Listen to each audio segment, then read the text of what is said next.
नमस्कार विद्यार्थी मित्रांनो, कला वाणिज्य व विज्ञान महाविद्यालयाच्या मराठी भाषा आणि वाङ्मय विभागातर्फे मी डॉक्टर चांदोजी सोपान गायकवाड आपलं सहर्ष स्वागत करतो माझ्या या ऑनलाईन वर्गामध्ये।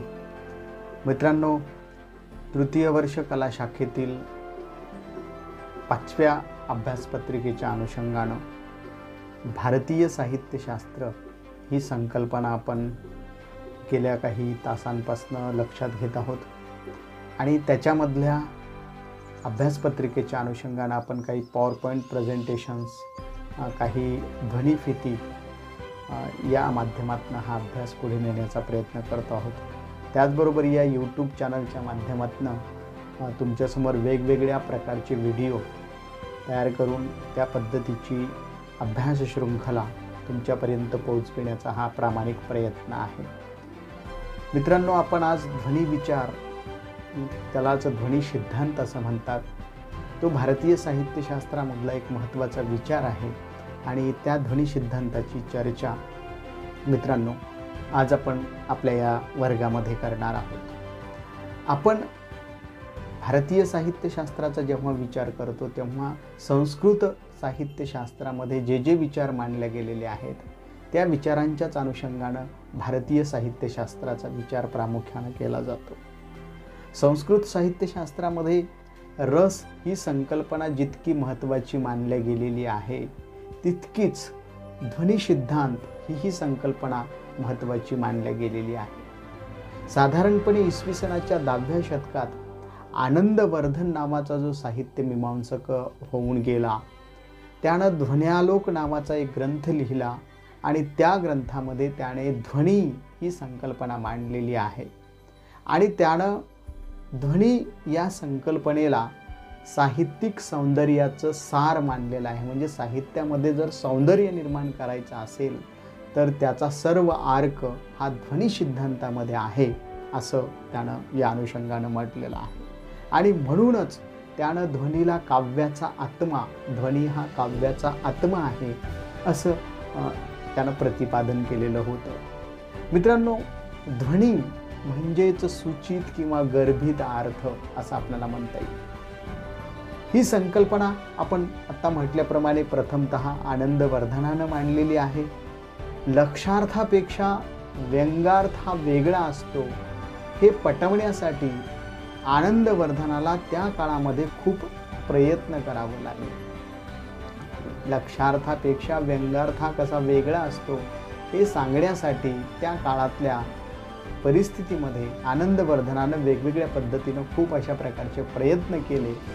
व्यंजना ही लक्षणापेक्षा वेगळी असते, तिची जातकुळी वेगळी असते, निराळी असते हे त्यानं आग्रहानं सांगितलं आणि त्यातूनच त्याची ध्वनी ही संकल्पना उदयाला आली। ध्वनी संकल्पनेची जी विस्तृत मांडणी त्याच्या ध्वन्यालोकात आपणाला आढळते ती त्यापूर्वीच्या साहित्य विचारापेक्षा फार वेगळी आहे। म्हणजे या अगोदरचा जो साहित्य विचार मांडला गेला त्या साहित्य विचारापेक्षा आनंदवर्धनाने जी ध्वनी सिद्धांताची संकल्पना मांडली ती एकदम वेगळी आहे। साहित्य सौंदर्याचा गुण, दोष, अलंकार, रीती इत्यादी घटकांचं विवेचन आतापर्यंत ते घटक सुटे स्वतंत्र असल्याप्रमाणे केलं गेलं होतं।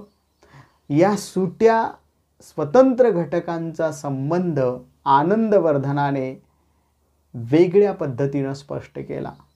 त्याच्यामधला एकजिनशीपणा आणि त्यांचं साहित्यातलं स्थान काय आहे हे स्थान त्यानं आपल्या ध्वनी विचाराच्या माध्यमातून या ध्वन्यालोक नावाच्या ग्रंथामध्ये मांडलेलं आहे।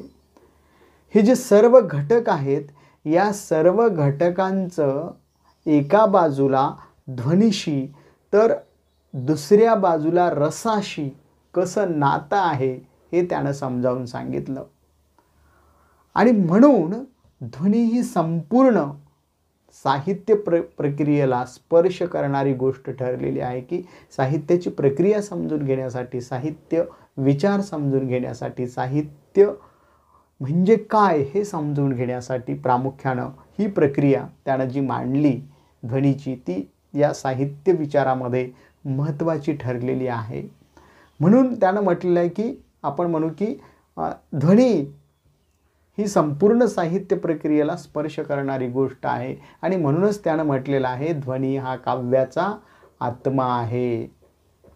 सूचकता हीच साहित्याची रीत व रस निष्पत्ती हे त्याचं साध्य. सूचकता हीच साहित्याची रीत आणि रस निष्पत्ती हेच त्याचं साध्य. या अनुषंगानं त्याची चर्चा सुरू झालेली आहे. कोणतीही गोष्ट सूचकतेने व्यक्त व्हावी व तिने रस निर्माण करावा हे उत्तम साहित्यकृतीचं गमक असतं असं त्याचं मत आहे. आणि म्हणूनच त्यानं या पद्धतीनं साहित्यशास्त्रीय संकल्पना रसध्वनी या विचारांच्या माध्यमातून मांडण्याचा प्रयत्न केलेला आहे. गुण हा एक ध्वनीच्या संदर्भामध्ये आलेला महत्त्वाचा अशा प्रकारचा एक घटक आहे. म्हणजे गुण आनंदवर्धनानं माधुर्य, ओज, प्रसाद असे 3 मुख्य प्रकारचे साहित्याचे गुण मानलेले आहेत. माधुर्य, ओज आणि प्रसाद.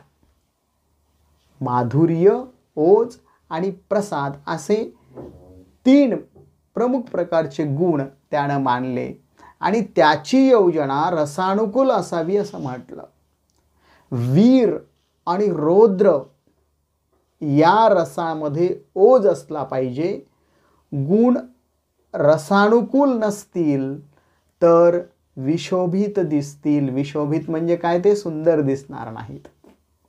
म्हणजे गुण जर साहित्यकृतीमध्ये गुण जर रसाला अनुकूल नसतील तर ती साहित्यकृती शोभनीय दिसणार नाही, ती विशोभित दिसेल.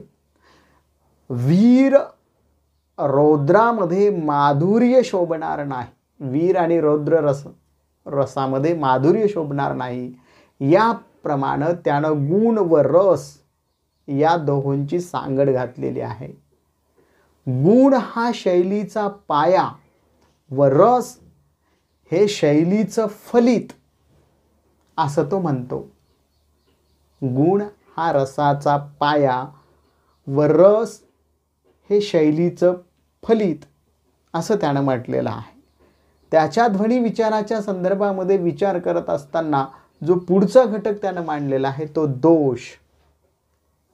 ध्वनी कशाला म्हणायचं, तर सूचितार्थाला म्हणायचं. गुण कोणते आहेत तर त्यानं 3 गुणांची चर्चा केलेली आहे. माधुर्य, ओज आणि प्रसाद. आणि दोष साहित्याच्या संकल्पनेच्या अनुषंगाने विचार करत असताना दोष ही नेमकी काय संकल्पना आहे या संदर्भामध्ये आनंदवर्धनानं दोषांचाही विचार मांडलेला आहे. आणि आनंदवर्धनानं दोषाच्या विचारात भाषिक व व्याकरणिक दोषांचा विचार टाळलेला आहे. साहित्यिकाला व्याकरणिक व भाषिक सवलती घेण्याची गरज भासते व तसा त्याला अधिकार असतो. जो कोणी निर्माता आहे, जो कोणी साहित्य निर्माण करणार आहे, त्या साहित्यिकाला व्याकरणिक आणि भाषिक ह्या सवलती घेण्याची गरज भासत असते आणि त्याला तसा अधिकारही असतो. भाषा अधिक अर्थगण होण्यासाठी ती वाकवावी आणि मोडावी आणि तोडावी लागते. त्यामुळे दोष हे वस्तुनिष्ठपणे भाषिक नसतात तर आशय सापेक्ष म्हणजेच रस सापेक्ष असतात असं आनंदवर्धनानं म्हटलेलं आहे. म्हणजे आनंदवर्धन असं म्हणतो की भाषा अधिक अर्थघन होण्यासाठी ती लेखकाला वाकवावी लागते, तोडावी लागते आणि त्यामुळे भाषेमध्ये दोष निर्माण होतात. तर हे जे दोष आहेत मोडतोड केलेल्या भाषेचे साहित्यिकानं, लेखकानं, ते दोष हे वस्तुनिष्ठपणे भाषिक स्वरूपाचे नसतात तर ते आशय सापेक्ष म्हणजेच रस सापेक्ष असतात असं आनंदवर्धनाचं म्हणणं आहे. जसं की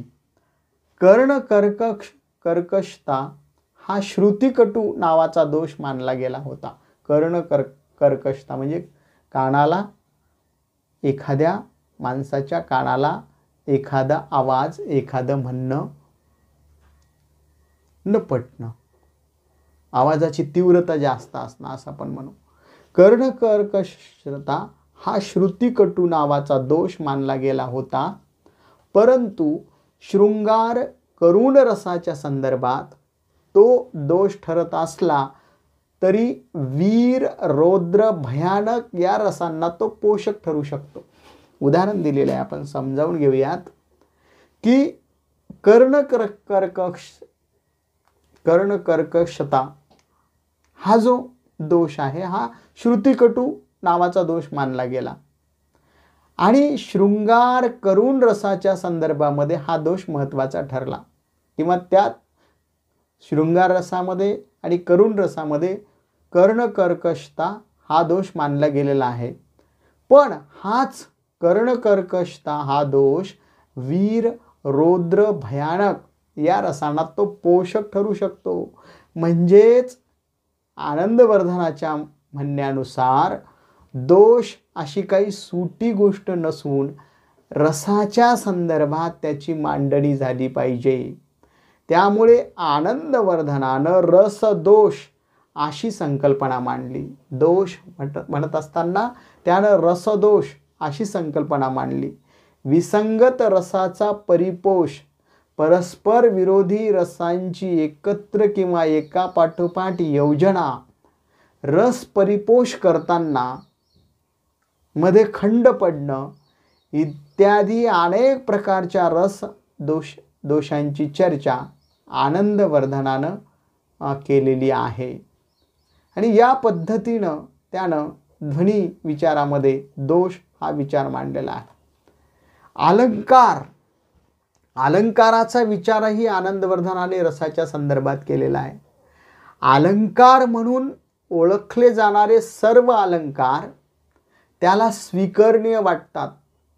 मात्र त्याच्या मते रचना म्हणून एखादा अलंकार कितीही सुंदर असला तरी रसाच्या ओघात सहजपणे योजलेला नसेल तर त्याला कोणतेही साहित्यिक मूल्य नसते. अलंकार जो साहित्यामध्ये असतो त्या अलंकाराचा विचार आनंदवर्धनाने मांडलेला आहे. अलंकार म्हणून ओळखले जाणारे सर्व अलंकार त्याला स्वीकारणीय वाटलेले आहेत. मात्र तो असं म्हणतो की रचना म्हणून एखादा अलंकार कितीही सुंदर असला तरी रसाच्या ओघात सहजपणे योजलेला नसेल तर त्याला कोणतेही साहित्यिक मूल्य नसते. म्हणजे अलंकार हा सहजपणे योजलेला असावा असं त्याला वाटतं. रस आविष्काराच्या ओघात सहजपणे येईल तो खरा अलंकार, बाकीची निरुपयोगी कारागिरी असं त्यानं म्हटलेलं आहे. आणि त्याच्या या मतामुळे अलंकाराचं बाह्यपण, उपरेपण नाहीसं झालं. अलंकार सुखाच्या गाभ्यातील अलंकार हा सुद्धा साहित्याच्या गाभ्यातील सौंदर्यपूर्ण अशा प्रकारचा घटक बनला. आनंदवर्धनानं अलंकाराचं साहित्यातील नेमकं स्थान ओळखलं. त्याची अलंकार या कल्पनेची जाण व त्याचा रसाशी असणाऱ्या नात्याचं आकलन किती मार्मिक होतं हे त्याच्या यावरील आपण जे विवेचन केलेलं आहे त्याच्यावरून आपल्याला लक्षात येतं. आनंदवर्धनानं रीतीच्या संदर्भामध्ये, औचित्याच्या संदर्भामध्ये सुद्धा आपला विचार मांडलेला आहे. म्हणजे एकंदरीत ध्वनी विचाराच्या संदर्भामध्ये विचार करत असताना आनंदवर्धनानं साहित्यशास्त्रीय भूमिकांमध्ये ज्या ज्या सगळ्या प्रकारच्या गोष्टी उल्लेखलेल्या होत्या त्या सर्वांचा अभ्यास करून ध्वनी विचार ही संकल्पना मांडलेली आहे. आणि हा ध्वनी विचार त्यानं वेगवेगळ्या पद्धतीनं पुढे नेण्याचा प्रयत्न केला. आनंदवर्धनानं वाच्यार्थालाही सौंदर्य असतं असं सांगून वाच्यार्थालाही प्रतिष्ठा दिली. त्यानं साहित्याचे 2 प्रकारामध्ये विभागणी केली. पहिला प्रकार तो म्हणतो ध्वन्यार्थ मुख्य असणारं साहित्य, त्याला ध्वनिकाव्य असं म्हटलेलं आहे. आणि दुसरा प्रकार त्यानं म्हटलेला आहे ध्वन्यार्थ दुय्यम असणारं काव्य, त्याला त्यानं गुणीभूत व्यंज असं म्हटलेलं आहे. आणि या दोन्ही प्रकारच्या साहित्याचं सौंदर्य निराळं असतं असं त्यानं सांगितलेलं आहे. पण दोन्हीही सुंदर असतात. सहृदय रसिक वाचकांना जो अर्थ साहित्याला प्राणभूत वाटतो त्याची ती दोन रूपं असतात, वाच्य व प्रतीयमान किंवा ध्वनी. पैकी वाच्यार्थाचा विचार इथे आपण टाळूयात. आपल्याला ध्वनीचा विचार करायचा आहे. प्रतीयमान किंवा ज्याला ध्वनी म्हटलेला आहे, ध्वनीच्या स्वरूपाचा व त्याच्या साहित्यातील स्थानाचा एक महत्त्वपूर्ण विचार आनंदवर्धनानं मांडलेला आहे. म्हणजे ध्वनीला सूचकता असं आपण जे म्हटलेलं आहे, सूचकतेचं प्रकार व पातळ्या, सूचकतेची प्रक्रिया यांना अनुलक्षून आनंदवर्धनानं ध्वनीचे जे प्रकार सांगितलेले आहेत मित्रांनो, ते पुढील प्रमाणे आहेत. ध्वनीचे जे प्रकार सांगितलेले आहेत ते येण्याप्रमाणे. पहिलं म्हणूयात की ध्वनी अगर सूचित गोष्टीच्या स्वरूपाला अनुसरून असेल तर त्यानं 3 प्रकार सांगितलेले आहेत. ध्वनी जर सूचित गोष्टींच्या स्वरूपाला अनुसरून असेल तर त्याचे 3 प्रकार आनंदवर्धनाने कल्पिलेले आहेत. त्याच्यामध्ये म्हटलेलं आहे, पहिला प्रकार वस्तुध्वनी, दुसरा प्रकार अलंकार ध्वनी आणि तिसरा प्रकार रसध्वनी. पहिला प्रकार वस्तुध्वनी, दुसरा प्रकार अलंकार ध्वनी आणि तिसरा प्रकार रसध्वनी. हे कशासाठी आहेत? ध्वनी किंवा सूचित गोष्टींच्या स्वरूपाला अनुसरून असलेले हे 3 प्रकार आहेत. दुसरा जो प्रकार त्याने कल्पिलेला आहे तो वाच्यार्थ व लक्षार्थावर आधारित.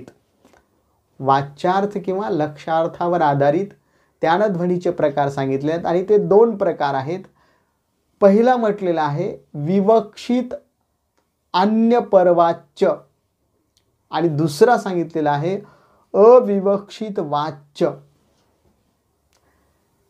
अविवक्षित वाच्य हा दुसरा प्रकार सांगितलेला आहे. आता याच्यामध्ये विवक्षित अन्यपर वाच्याचे आणखी 2 प्रकार सांगितलेले आहेत. त्याच्यामध्ये पहिला आहे संलक्षक्रम किंवा अनुकरण रूप ध्वनी आणि दुसरा प्रकार आहे असंलक्षक्रम ध्वनी. म्हणजे विवक्षित अन्यपर वाच्याचेही त्यांनी 2 प्रकार सांगितलेले आहेत. त्याच्यामध्ये पहिला प्रकार म्हटलेला आहे संलक्ष किंवा अनुकरण रूप ध्वनी आणि दुसरा प्रकार म्हटलेला आहे असंलक्ष क्रम ध्वनी. म्हणजे या प्रकारे त्यांनी विवक्षित अन्यपरवाच्य या ध्वनीचे 2 प्रकार सांगितलेले आहेत. जो दुसरा प्रकार आपण म्हणालो अविवक्षित वाच्यचे 2 प्रकार उपप्रकार त्यांनी पाडलेले आहेत. अर्थांतर संक्रमित वाच्य, अर्थांतर संक्रमित वाच्य आणि दुसरा प्रकार सांगितलेला आहे अत्यंत तिरस्कृत वाच्य. म्हणजे ध्वनीचे प्रकार आणि उपप्रकार ही अत्यंत विस्तृत अशा प्रकारची मांडणी त्यांनी केलेली आहे. आता वरील नावं कठीण असली तरी त्यामागच्या कल्पना तितक्याशा कठीण नाहीत. आता उदाहरणावरून त्या आपण समजावून घेऊ. वस्तुध्वनी, अलंकार ध्वनी आणि रसध्वनी या अर्थानं जर आपण विचार केला तर हे कशा प्रकारचं सूत्र त्यांनी मांडलेलं आहे. आता विवक्षित व अन्य परवाच्य ध्वनी याचाच अर्थ की हे नेमकं प्रकरण कशा प्रकारचं आहे. विवक्षित अन्य परवाच्य इथं वाच्यार्थ जर विवक्षित असेल तर त्या ध्वनीला विवक्षित परवाच्य ध्वनी म्हणतात. त्याचे संलक्षक्रम ध्वनी व असंलक्षक्रम ध्वनी असे 2 उपप्रकार त्यांनी सांगितलेले आहेत. म्हणजे या अर्थानं ध्वनीचा जो विचार आहे तो विचार आनंदवर्धनानं या पद्धतीनं या वेगवेगळ्या प्रकारच्या गोष्टींच्या माध्यमातून मांडलेला आहे. म्हणजे आनंदवर्धन हा ध्वनी विचाराचा जो पुरस्कर्ता ठरलेला आहे त्यानं नेमकी ध्वनी विचाराची ही संकल्पना कोणकोणत्या पद्धतीनं मांडलेली आहे त्या सगळ्या गोष्टींचा अभ्यास आपण या पाठामध्ये केलेला आहे. आपण अशाच पद्धतीनं नवनवीन व्हिडिओ बघा. माझ्या यूट्यूब चॅनलला सबस्क्राईब करा आणि आपल्याला काही अडचणी असतील, आपल्याला काही या व्हिडिओच्या माध्यमातून समजत नसेल, मी बोलत असताना काही अडचणी होत असतील तर कृपा करून तुम्ही तशा प्रकारच्या कमेंट्स यूट्यूबच्या माध्यमातूनही टाकू शकता, व्हॉट्सअप ग्रुपच्या माध्यमातूनही टाकू शकता, आपल्या गुगल क्लासच्या माध्यमातूनही टाकू शकता, जेणेकरून मला त्याच्यामध्ये अपडेशन करता येईल. सर्वांना नमस्कार. सर्वजण स्वस्थ राहा, मस्त राहा, स्वतःची आणि परिवाराची काळजी घ्या एवढं सांगतो आणि थांबतो. धन्यवाद.